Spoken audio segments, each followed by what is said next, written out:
नमस्कार दोस्तों, मैं जीत आप सभी मित्रों का हृदय तल से स्वागत करता हूं, अभिनंदन करता हूं।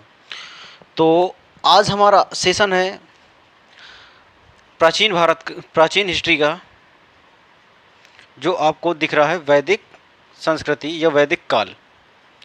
ठीक है, इसका यदि सर्वमान्य काल है तो कहाँ से कहाँ तक है, तो 1500 से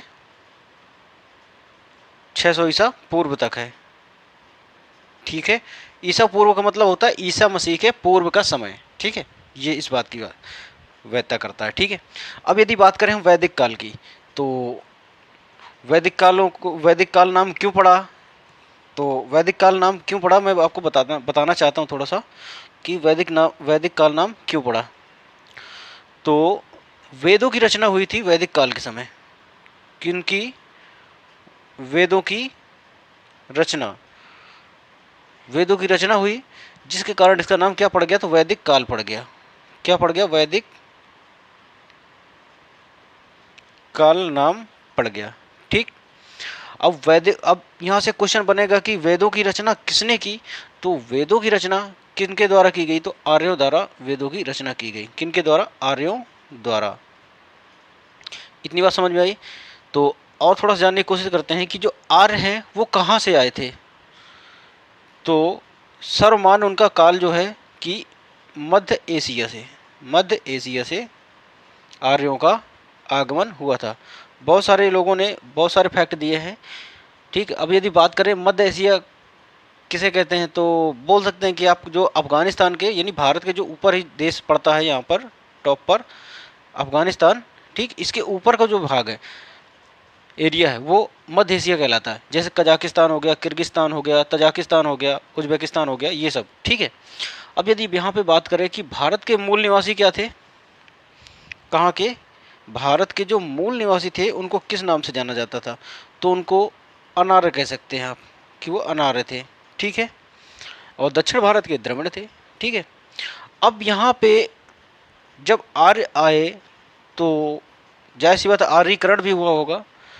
तो दो व्यक्ति थे जो बहुत ही शानदार थे, जिन्होंने क्या किया, आर्यों का आर्यीकरण मतलब करने का सहयोग दिया, बहुत ही शानदार। तो जैसे कि भारत हमारा एक उत्तर भारत का था, एक दक्षिण भारत। ठीक है, तो जो उत्तर भारत का था वहाँ का मतलब जिम्मेदार बन गया गौतम राहुलगढ़। क्या नाम था? गौतम राहुगढ़। गौतम राहुगढ़। ठीक है, और राजा की बात करें कौन थे, तो राजा विदेह थे। कौन? विदेह राजा थे उस समय। ठीक, तो गौतम राहुगढ़ ने उत्तर भारत में आर्यीकरण का क्या ले लिया, अपने आप में सौंप लिया, और जो दक्षिण भारत का था वो सौंप दिया गया अगस्त ऋषि को। अगस्त ऋषि को सौंप दिया गया कि जो आप हैं दक्षिण भारत का आर्यीकरण करेंगे। ठीक है, तो थोड़ा सा बात समझिएगा। एक बार जो गौतम राहुगढ़ हैं वो पहुंचे कहाँ? पटना। पटना पहुंचे और वहां पर इन्होंने क्या किया कि आर्यों के जो भी अपने रूल थे उनके बारे में बात करी। तो जो पटना के वासी थे, ठीक है, यानी बिहार के, उन्होंने मना कर दिया कि नहीं, हम ये सब नहीं अपना पाएंगे। तो वहाँ पर इन्होंने जो गौतम राहुगढ़ हैं, कौन? गौतम राहुगढ़, तो इन्होंने क्या कह दिया पटना को कि अछूतों की भूमि है ये। क्या है? तो अछूतों की भूमि। किसको कहा? पटना को कहा। और किसने कहा? तो गौतम राहुगढ़ ने कहा। ठीक है, ये मोस्ट इंपॉर्टेंट क्वेश्चन हो जाते हैं। अब क्वेश्चन टैकल करते हैं, उसमें वन बाय वन करके समझते जाएंगे। और यदि क्लास अच्छी लगे तो लाइक शेयर जरूर कर दीजिएगा। तो चलो बढ़ते हैं हम अपने क्वेश्चन की तरफ। ठीक है, क्वेश्चन के साथ साथ में हम बहुत सारी बातें करेंगे और एक एक क्वेश्चन को कायदे में तोड़ेंगे। ठीक, तो आज का हमारा पहला क्वेश्चन है वैदिक संस्कृति का, कि पहला ही क्वेश्चन है कि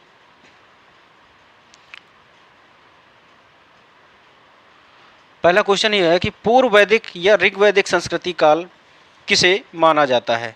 तो देखिए, जो वैदिक काल था, क्या था? वैदिक काल। थोड़ा सा समझिएगा वैदिक काल को। जो वैदिक काल था 2 कालों में बट गया, ठीक। एक ऋग्वैदिक काल,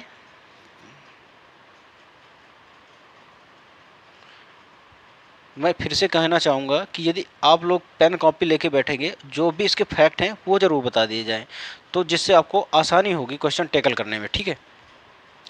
और इसके बाद था उत्तर वैदिक काल, ठीक। यहाँ तक समझ में आई कि 2 भागों में बट गया, ठीक। तो इनका जैसे वैदिक काल का समय था जो 1500 से 600 बीसी के बीच में था, 1500 से 600 बीसी के बीच में था। तो जाहिर सी बात है जो 1500 से 1000 तक रहा होगा वो ऋग्वैदिक काल रहा होगा, और जो उत्तर वैदिक काल है वो 1000 से कहाँ तक रहा होगा, तो 600 बीसी तक रहा होगा। उम्मीद करता हूँ इतनी बात में आपको किसी भी व्यक्ति को कोई दिक्कत नहीं हुई होगी। और यहीं पे थोड़ा सा बात कर रहे हैं जैसे कि ऋग्वैदिक काल, तो ऋग्वैदिक काल को ऋग्वैदिक काल क्यों कहा गया, तो उसमें वेदों की रचना ज़्यादा हुई, ठीक है। और इसमें जो काम के आधार पर जाति का निर्धारण हुआ करता था, किसमें, ऋग्वैदिक काल में जाति का निर्धारण कैसे, काम के आधार पर होता था, ठीक है। और समाज को इसमें क्या 4 भागों में बांट दिया गया था, ब्राह्मण, क्षत्रिय, वैश्य और शूद्र, ठीक है। तो वो बात की बात है, उसको पहले समझते हैं। और थोड़ा सा इसमें पहले समझ लेते हैं कि उत्तर वैदिक काल है, ठीक है। तो उत्तर वैदिक काल को यदि यहाँ से क्वेश्चन बनेगा कि उत्तर वैदिक काल में किस वेद की रचना हुई, क्या, गौर सुनिएगा कि उत्तर वैदिक काल में किस वेद की रचना हुई, तो आपका आंसर जाएगा अथर्ववैदिक काल, अथर्ववेद की रचना हुई, किसकी, अथर्ववेद की रचना हुई, ठीक है। और यहाँ पर उत्तर वैदिक काल में जो था जाति का निर्धारण कैसे होता था, तो वंश के आधार पर होता था। कैसा होता था, वंश के आधार पर होता था, जो कि आज भी वर्तमान में भी यही चल रहा है, वंश के आधार पर ही चल रहा है, ठीक। और समाज को कैसे 4 भागों में बांट दिया जाता था, ब्राह्मण, क्षत्रिय, वैश्य, शूद्र, ठीक है। जो शूद्र होता था वो सेवा करने वाला होता था, और जो वैश्य होते थे वो व्यापारी लोग कहलाते थे, और जो क्षत्रिय होते थे ये तलवारबाजी जो भी होते थे निपुण होते थे, और जो ब्राह्मण होते थे वो पद संभालते थे, ठीक है। तो अब जानते हैं हम यहाँ पे क्वेश्चन, तो अब आपको समझ में आएगा जो क्वेश्चन नंबर 1 था। तो क्वेश्चन नंबर 1 हमारा क्या कह रहा था कि पूर्व वैदिक काल या ऋग्वैदिक संस्कृति काल किसे माना जाता है, तो आपको आंसर का जवाब मिल गया होगा, यानी ऑप्शन नंबर ए इसका राइट हो जाएगा। अब बढ़ते हैं नेक्स्ट क्वेश्चन पे, जो क्वेश्चन नंबर 2 है हमारा। भागना नहीं है, जितना भी बेहतर से बेहतर टैकल करना है, थोड़ा सा आपको इत्मीनान के साथ में बना रहना होगा, बाकी आपका पेपर बहुत ही स्ट्रांग जाएगा। जितने भी वीडियो यूपी पुलिस एसआई वाले हैं परेशान ना हो, बहुत ही शानदार जाएगा, ठीक है। अब यदि देखते हैं यहाँ पे कि उत्तर वैदिक संस्कृति काल किसे माना जाता है, तो जैसी बात है मैंने अभी आपको बताया, तो इसका ऑप्शन नंबर कौन से हो जाएगा, ऑप्शन नंबर बी इसका राइट हो जाएगा, ठीक। इतनी बात समझ में आई। बढ़ते हैं अपने नेक्स्ट क्वेश्चन की तरफ।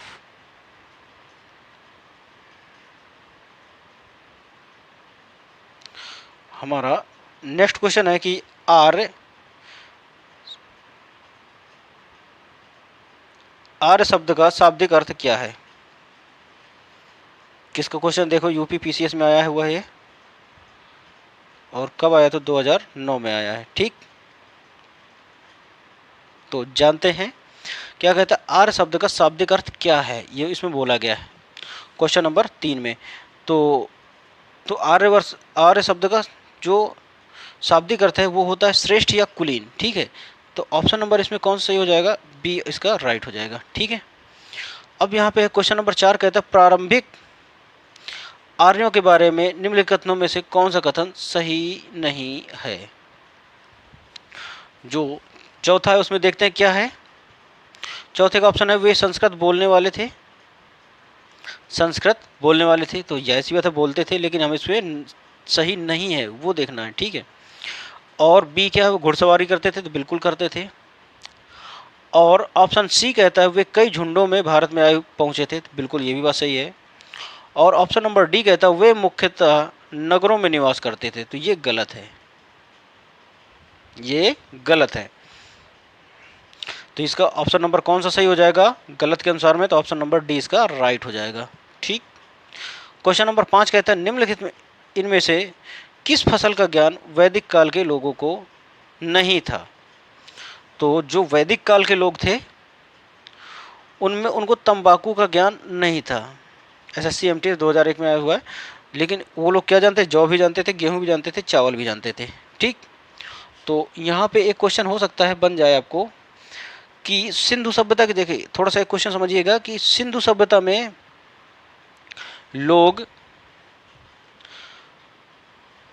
लोगों की मतलब व्यवसाय क्या था, सिंधु सभ्यता के लोगों का व्यवसाय क्या था, क्वेश्चन समझिएगा। तो कृषि और व्यापार, क्योंकि कृषि भी करते थे और व्यापार भी करते थे। कहाँ के लोग, सिंधु सभ्यता के लोग। ठीक है। और यदि बात करें वैदिक काल के लोगों का क्या था व्यवसाय, तो उनका भी क्या कृषि था। और कृषि के साथ साथ में आपको पता होगा गाय भैंस ये सब पाला जाता था, गायों को ज़्यादा पाला जाता था। तो पशुपालन भी वहाँ पर देखा गया। ठीक है। तो कृषि एवं पशुपालन की बात करें तो आपको वैदिक काल टिक करना पड़ेगा क्वेश्चन पे, और कृषि एवं व्यापार की बात करेगा तो सिंधु सभ्यता की बात करेगा। ठीक है। और वैदिक काल में होता था जिसके पास जितनी गाय होती थी वो उतना अमीर माना जाता था, और जिसके पास जितनी कम गायें होती थी वो उतना गरीब व्यक्ति माना जाता था।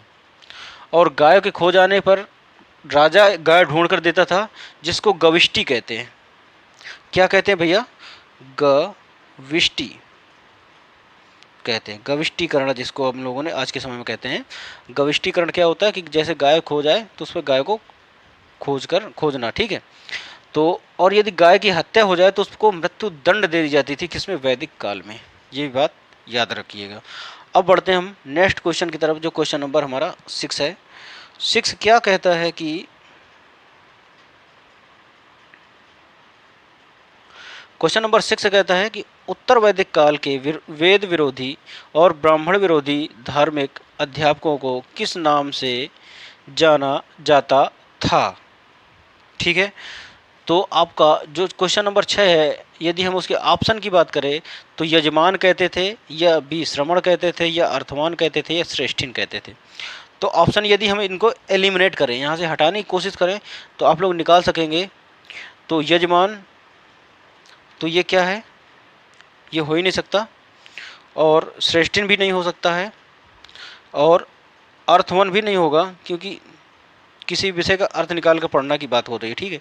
लेकिन श्रमण, जितने भी श्रमिक लोग के थे, मतलब तो लोग क्या कहते थे, ब्राह्मण विरोधी धार्मिक अध्यापकों को नाम से जानते थे। ठीक है। उत्तर वैदिक के वेद विरोधी और ब्राह्मण विरोधी धार्मिक अध्यापकों को किस नाम से जानते थे, तो उनको श्रमण कहते थे, जो मतलब वेदों के विरोध थे, ब्राह्मणों के विरोध में थे। ठीक है। अब जो क्वेश्चन है, क्वेश्चन नंबर 7 कहता है कि वैदिक गणित का महत्वपूर्ण अंग क्या है। वैदिक गणित का महत्वपूर्ण अंग क्या है। तो ऑप्शन की बात करें तो ऑप्शन नंबर ए है शतपथ ब्राह्मण ग्रंथ, या फिर ऑप्शन नंबर बी है अथर्ववेद ग्रंथ। ठीक है, अथर्ववेद, या फिर ऑप्शन नंबर जो सी है शुल्बवेद, शुल्ब सूत्र, या डी है छंदोमय उपनिषद। ठीक है। तो जो आपका 7 है इसका जवाब आपका हो जाएगा शुल्ब सूत्र। जो वैदिक मैथ हम लोग आज भी पढ़ते हैं तो वो किसका अंग माना जाता है, तो शुल्ब सूत्र का अंग माना जाता है। यानी इसका ऑप्शन नंबर सी राइट हो जाएगा। यदि क्लास अच्छी लगे तो लाइक शेयर करते चलिएगा मेरे दोस्त।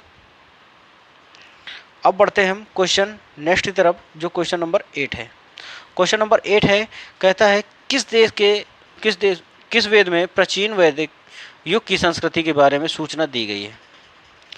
तो प्राचीन वेद की बात कर रहा है, तो मैंने अभी आपको बताया कि ऋग्वेद सर्वश्रेष्ठ वेद है, यानी प्राचीन वेद है। तो प्राचीन वेद की संस्कृति के बारे में किस में पता चलेगा, ऋग्वेद में ही, यानी ऑप्शन नंबर ए इसका राइट हो जाएगा। अब क्वेश्चन नंबर 9 कहता है निम्नलिखित में से उत्तर वैदिक काल में लिखे गए ग्रंथों का सही क्रम कौन सा है। तो पहले क्या वेद लिखे गए, फिर ब्राह्मण ग्रंथ, आरण्यक, फिर उपनिषद। ठीक है। तो यही इसका क्रम होगा कि पहले क्या लिखे गए, वेद लिखे गए, फिर इसके बाद ब्राह्मण ग्रंथ आए, फिर आरण्यक आए, फिर इसके बाद उपनिषद आए। ठीक है। ठीक, इतनी बात समझ में आई। अब यदि बात करें वेद कितने हैं, तो 4 हैं। वेद कितने हैं आपके, तो 4 वेद हैं। और यहीं पे आरण्यक की बात करें, किनकी, या फिर ब्राह्मण ग्रंथ की बात करें तो 6 ब्राह्मण ग्रंथ हैं आपके। और यदि आरण्यक की बात करें तो 3 हैं। यानी कौन कौन से, आरण्यक का मतलब होता है जो जंगल में लिखे गए वेद हैं उनको आरण्यक कहते हैं। जैसे कि ऋग्वेद, सामवेद, यजुर्वेद।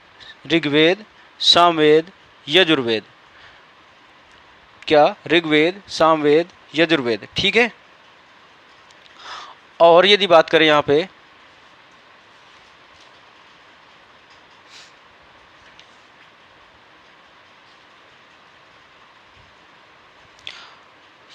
और यदि बात करें किसकी, उपनिषद की, तो उपनिषदों की संख्या कितनी है, तो 108 उपनिषद हैं। कितने उपनिषद हैं, तो 108 उपनिषद माने जाते हैं।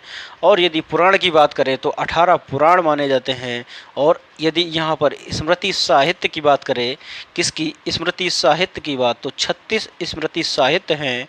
और यहाँ पे यदि महाकाव्य की बात की जाए तो 2 महाकाव्य हैं। क्या, 2 महाकाव्य हैं। जैसे कि फिर से मैं रिपीट कर रहा हूँ कि वेद कितने हैं, तो 4 वेद हैं। और ब्राह्मण ग्रंथ कितने हैं, तो 6 ब्राह्मण ग्रंथ हैं। और यदि उपवेद की बात की जाए तो उपवेद भी क्या है, कितने हैं, तो 4 हैं। और आरण्यक की बात की जाए तो 3 हैं। उपनिषद की बात की जाए तो 108 हैं। और यदि बात की जाए पुराण की तो 18 पुराण है। स्मृति साहित्य की बात की जाए तो 36 स्मृति साहित्य हैं। और महाकाव्य 2 हैं जो कि महाभारत और रामायण के नाम से जाने जाते हैं। रामायण सबसे बड़ा महाकाव्य है। ठीक, इतनी बात समझ में आई। आशा करता हूँ, उम्मीद करता हूँ क्लास अच्छी लग रही होगी। तो क्लास को लाइक कर दीजिएगा और चैनल को सब्सक्राइब कर लीजिएगा। अब बढ़ते हैं हम नेक्स्ट क्वेश्चन की तरफ। जो नेक्स्ट क्वेश्चन है क्वेश्चन नंबर 10। जो क्वेश्चन नंबर 10 कहता है वेदों की संख्या कितनी है। बहुत ही सरल और सिंपल सवाल है। तो वेदों की संख्या कितनी है, मैंने अभी बताया, ऋग्वेद, सामवेद, यजुर्वेद और अथर्ववेद। ठीक, कौन से 3 वेद संयुक्त रूप से त्रय वेद त्रय कहलाते हैं। ठीक है, तो ऑप्शन की बात करें, बहुत ही शानदार क्वेश्चन है। तो इसमें जो ऑप्शन की बात करें तो ऑप्शन नंबर जो 1 में है ऋग्वेद, यजुर्वेद, सामवेद। ठीक है, ऑप्शन नंबर बी है ऋग्वेद, यजुर्वेद, अथर्ववेद। तो देखिए, जो मैंने अभी आपको बताया कि जो अथर्ववेद का निर्माण हुआ था ना, किसका, अथर्ववेद का निर्माण हुआ था तो उत्तर वैदिक काल में हुआ था। और उत्तर वैदिक काल का समय क्या था, तो 1000 से 600 BC तक माना जाता है। जब 600 BC तक माना जाएगा तो ये तो बाद का समय है। यहाँ इतने में ही, ट्रांजिशन पीरियड में ही किसका, अथर्ववेद का निर्माण हुआ है। तो जैसी बात है, उसके पहले के समय में 3 वेद का निर्माण हुआ होगा। तो अथर्ववेद जिस ऑप्शन में नहीं होगा वही ऑप्शन आपका सही होगा। तो इसमें देखते हैं अब ऑप्शन आपके। तो ऑप्शन नंबर ए में देखिए ऋग्वेद, यजुर्वेद, सामवेद, यानी ऑप्शन नंबर ए ही आपका क्या हो गया, राइट हो गया। उम्मीद करता हूँ ये क्वेश्चन आपको समझ में आ गया होगा। अब बढ़ते हैं क्वेश्चन नंबर 12 क्या कहता है उसको समझते हैं। क्वेश्चन नंबर 12 कहता है भारत के राज चिन्ह में प्रयुक्त होने वाले शब्द सत्यमेव जयते किस उपनिषद से लिए गए हैं। तो बहुत ही शानदार क्वेश्चन है। उत्तर प्रदेश PCS में आया है, 2005 का क्वेश्चन है। और RRB मुंबई में आया है 2005 में। ठीक है, तो ये सबको क्वेश्चन पता है कि मुंडक उपनिषद, यानी ऑप्शन नंबर ए को लॉक कर दिया जाए। 12 का क्या सही हो जाएगा, ऑप्शन नंबर ए इसका राइट हो जाएगा। बढ़ते हैं नेक्स्ट क्वेश्चन की तरफ जो 13 क्वेश्चन नंबर है।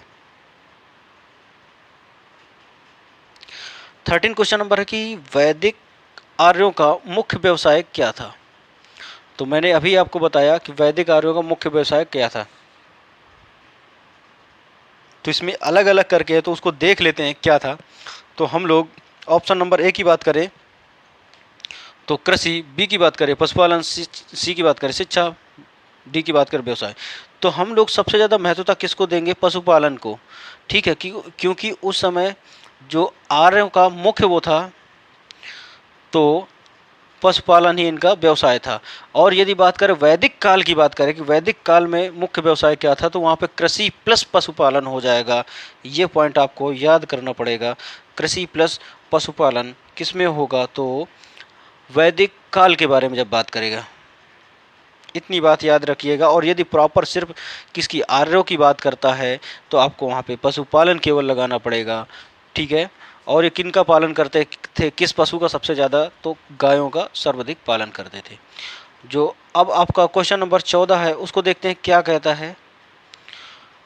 14 क्या कहता है, भारतीय संगीत आदि ग्रंथ कहा जाता है। तो जाहिर सी बात है, संगीत की उपज किससे हुई है, तो ऋग वेद से हुई है। किससे मानी जाती है, तो ऋग वेद से मानी जाती है।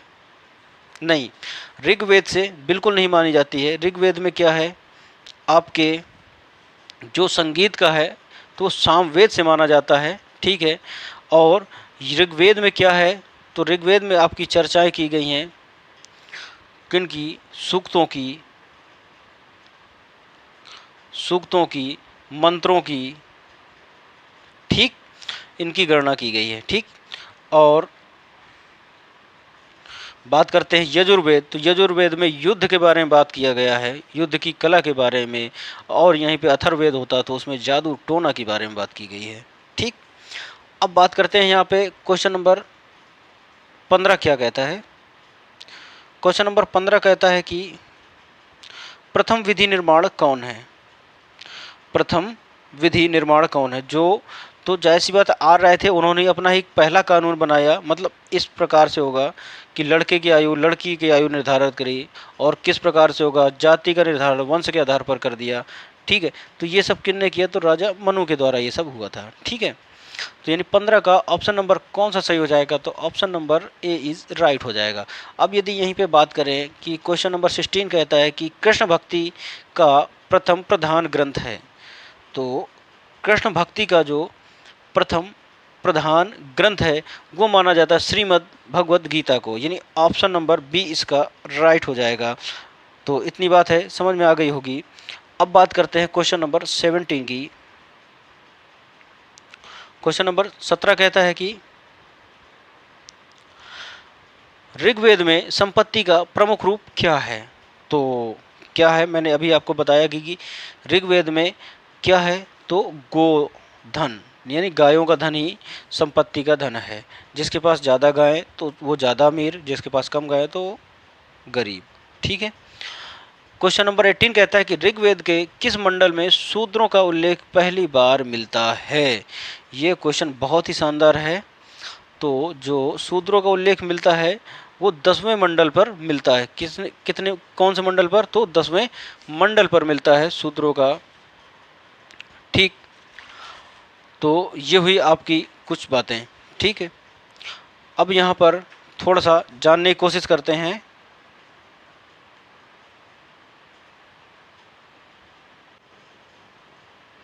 तो देखते हैं किस मंडल में किसका वर्णन होता है। तो जैसे यदि बात करें यहाँ पे प्रथम मंडल में, ये सब ऋग्वेद के मंडल की बात हो रही है, तो प्रथम मंडल में मधुछंदा का वर्णन है। किसका, मधु छंदा का वर्णन है। और जो कि तीसरा मंडल है वो बहुत इंपॉर्टेंट है, इसके बारे में जानते हैं। तीसरा मंडल गायत्री मंत्र का वर्णन है। गायत्री मंत्र का वर्णन किस मंडल पे मिलता है, तो ऋग्वेद के तीसरे मंडल पर मिलता है। और यहीं पे यदि बात करें हम कृषि के वर्णन की बात करें, जो चतुर्थ मंडल है, कौन सा, चतुर्थ मंडल, उसमें किसका वर्णन है, तो कृषि का वर्णन है। इतनी बात समझ में आई। और जो बात करें यहाँ पे कि जो महर्षि भारद्वाज हैं उनका वर्णन किया गया है, जो छठवां मंडल है उस पे उनकी बात की गई है। और यदि यहाँ पे बात करी जाए कि 10 राग का युद्ध, 10 राग का युद्ध किस मंडल में है, तो सप्तम मंडल में इनका वर्णन किया गया 10 राग का युद्ध का, ओके। और यदि बात की जाए तो यहाँ पे हस्तलिखित ऋचाओं का भी वर्णन है।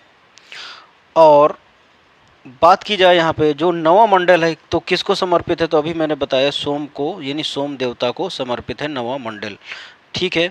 और 10वां मंडल किसको है, तो वर्ण व्यवस्था का वर्णन है इसमें 10वां मंडल में, ठीक है। 10वां मंडल में किसका वर्णन है तो वर्ण व्यवस्था का वर्णन है। इतनी बात समझ में आ गई होगी, उम्मीद करता हूँ। अब हम पढ़ते हैं नेक्स्ट क्वेश्चन की तरफ। तो क्वेश्चन नंबर हमारा 90 क्या कहता है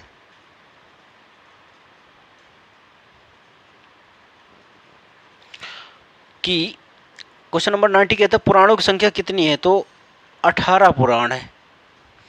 कितने पुराण हैं भैया? 18 पुराण हैं। ठीक, इतनी बात समझ में आई।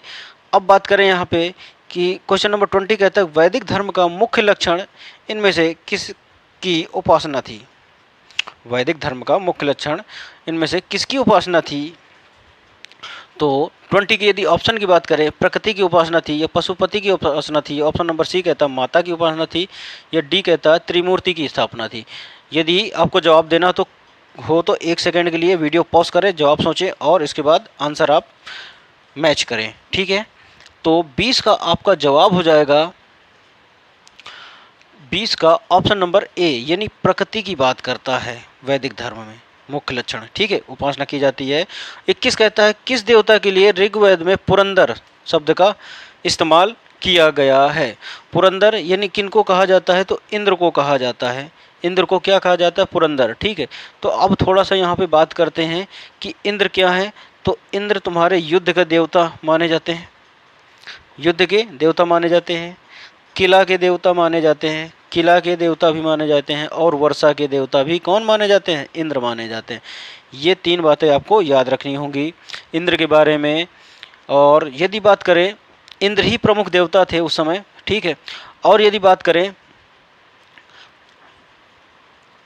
कि जो इंद्र भगवान का चर्चा की गई है, इंद्र भगवान की चर्चा कितनी बार की गई है? तो सर्वाधिक की गई है। कितने बार? तो 250 बार इनका वर्णन हुआ है। ठीक है, किसमें? ऋग्वेद में। ठीक, और यदि अग्नि की बात करें, यहीं पे थोड़ा सा समझ लीजिएगा क्योंकि टॉपिक अच्छा है, समझने लायक है। तो अग्नि का वर्णन हुआ है, अग्नि की चर्चा की गई है कितने बार? 200 बार। ठीक, और यहीं पर यदि बात करें वरुण की कितनी बार चर्चा हुई है। वरुण मतलब यानी हवा के देवता, उनकी कितनी चर्चा की गई है। तो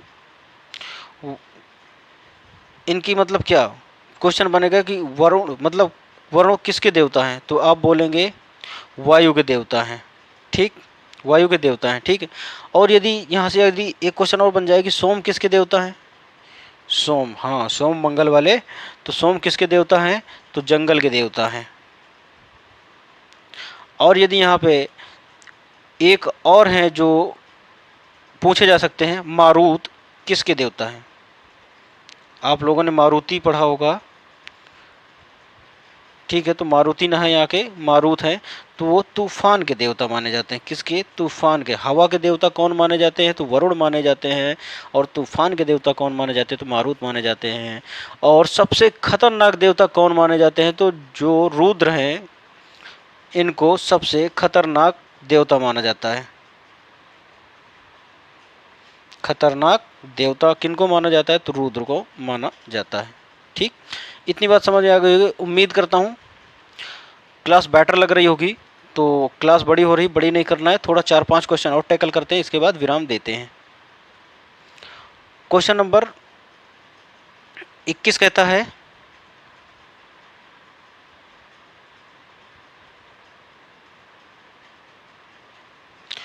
कि किस देवता के लिए ऋग्वेद में पुरंदर शब्द का इस्तेमाल किया गया। तो अभी मैंने बताया इंद्र के लिए पुरंदर शब्द का इस्तेमाल किया गया है। क्वेश्चन नंबर 22 कहता है कि शुल्व सूत्र किस विषय से संबंधित है। तो मैंने अभी बताया था कि शुल्व जो सूत्र है मेन ये किससे संबंधित है। तो इसमें ज्यामिति का वर्णन किया गया है। ज्यामिति किससे है? तो मैथ से संबंधित है। ओके, गणित से। यदि ज्यामिति ना होकर यहाँ पे गणित होता तो भी गणित भी सही होता। ठीक है, लेकिन वहाँ पे खगोल नहीं सही होता, ना ही ज्योतिषी सही होता। ठीक है, अब क्वेश्चन नंबर जो 23 है कहता है अस्तोमा सद्गमय, अस्तोमा सद्गमय जो, और तमसोमा ज्योतिर्गमय, और मृत्योर्मा अमृतगमय कहाँ से लिया गया है? 23 का, बहुत ही शानदार है। तो इसका ऑप्शन नंबर ए इसका राइट हो जाएगा, जो कि उपनिषद से लिया गया है। तो ऑप्शन वेदांग से तो नहीं लिया गया, ना ही महाकाव्य हमारे 2 हैं वहाँ से लिया गया, पुराण कितने हैं 18, ना ही वहाँ से लिए गए। ठीक है, तो इतनी बात समझ में आ गई होगी आपको। अब यदि बात करें यहाँ पे क्वेश्चन नंबर 24 कहता है कि आर्य भारत में बाहर से आए और सर्वप्रथम बसे थे, तो कहाँ पर बसे थे? तो क्वेश्चन नंबर 24 का आपका जवाब हो जाएगा सबसे पहले पंजाब में बसे थे। और आज का अंतिम क्वेश्चन है मैचिंग मैचिंग, इसको खेल लेते हैं और फिर यहीं पे विराम देते हैं अपनी क्लास को। तो मैचिंग मैचिंग खेलते हैं और इसके बारे में थोड़ा सा डीप कल देखेंगे। ठीक है, तो जैसे कि ऋग्वेद एक तरफ वेद है, एक तरफ ज्ञाता है उनके। तो यदि बात करें हम यहाँ पे, तो ऋग्वेद के ज्ञाता कौन है? तो ऋग्वेद के ज्ञाता को क्या कहते हैं? तो ऋग्वेद के ज्ञाता को होत्र कहते हैं। क्या कहते हैं भैया? ऋग्वेद के ज्ञाता को होत्र कहते हैं। और यजुर्वेद के ज्ञाता को क्या कहते हैं? तो अधर्यु कहते हैं। ठीक, और सामवेद के ज्ञाता को उद्गाथा कहते हैं, और अथर्ववेद के ज्ञाता को ब्रह्मा कहते हैं। यानी 1 का ए, 2 का बी, सी का 3 और डी का 4, यानी option number A is right हो जाएगा इसका। तो क्लास कैसी लगी? उम्मीद है शानदार लगी होगी। तो यदि क्लास अच्छी लगे तो लाइक शेयर कर दीजिएगा क्लास को, और मिलते हैं कल अपने फिर से इसी समय पर। तब तक के लिए सभी मित्रों को जय हिंद।